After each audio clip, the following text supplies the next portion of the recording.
Brentford to another great game from Postecoglou's side. And with Aston Villa, of course, losing yesterday at home against Newcastle, what does that mean? Well, it means that they're level on points, Spurs and Villa. I think it's fair to say it is a two-horse race between those sides as to who will finish in a Champions League spot. At the moment, it is Spurs who are the favourites. Do you agree, Frank?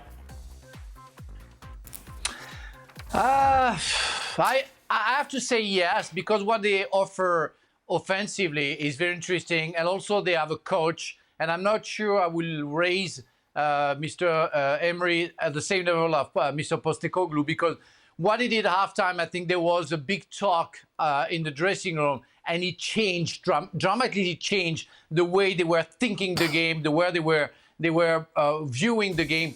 They were different players, and they showed it very quickly in the second half.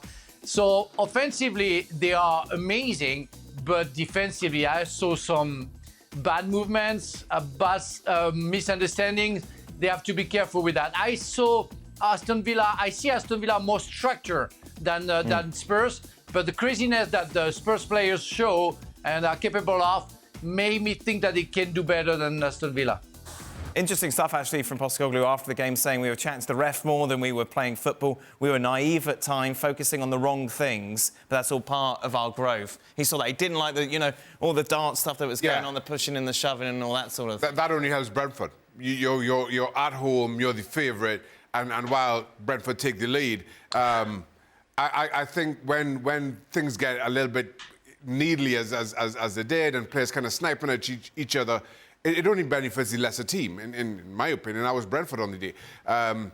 So finally, I'm sure Postecoglou had a lot to say about that at half-time. Play your game, stop worrying about them and their antics, and we'll have the last say, which is ultimately is what you saw from Spurs. I thought you saw a far better second half from Spurs in this one. And it continues to show the effect that Postecoglou is having in growing this team. And to your point, I think we've seen maybe the worst of Spurs, kind of given some of the injuries that they've had to contend with, and they've now come through that. I'm not sure where the end is for Villa and this poor run of form that they're in. That cough caught on quick, didn't it? Yeah, I know. It's got all the way to France. Yeah, I know, exactly. What do you think? What? Spurs versus Villa.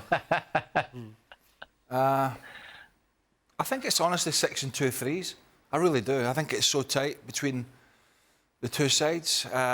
I think Spurs getting all these players back is a huge bonus for them. Sons to come back as well. If you were to give me choice between two and I had to put money on it, I actually think Tottenham. I've started to worry about Villa recently watching them. I think they've just gone a little bit flat in their performances. Starting, I think, was it Sheffield United at home over the Christmas and New Year period. I just felt they've lost a little bit. They're not defending as well as they were.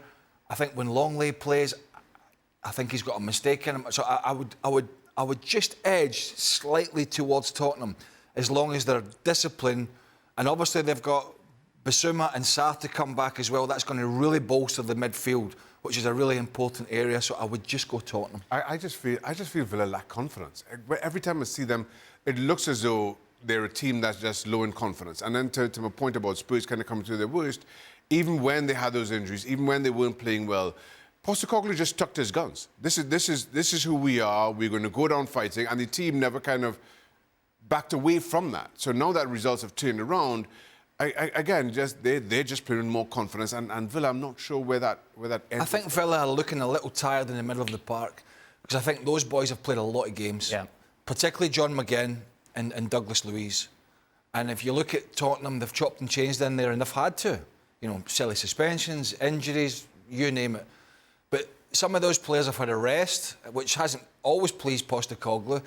But if you look at the hub of what Villa have done well, McGinn in particular, the captain, who's a Trojan in terms of his work rate, but it takes its toll on you, and Douglas Luiz, who's been arguably one of the best midfielders in the Premier League for the first 4 or 5 months, they've played all the time. They play all the time, and I think they just looked a little bit leggy in there. And so the question would be, you know, have they got other players like Boubacar Kamara and 1 or 2 others, maybe Dendoncker? Can they come in and give these guys a rest to have another go towards the end of the season whilst keeping results up? I'm not sure they can.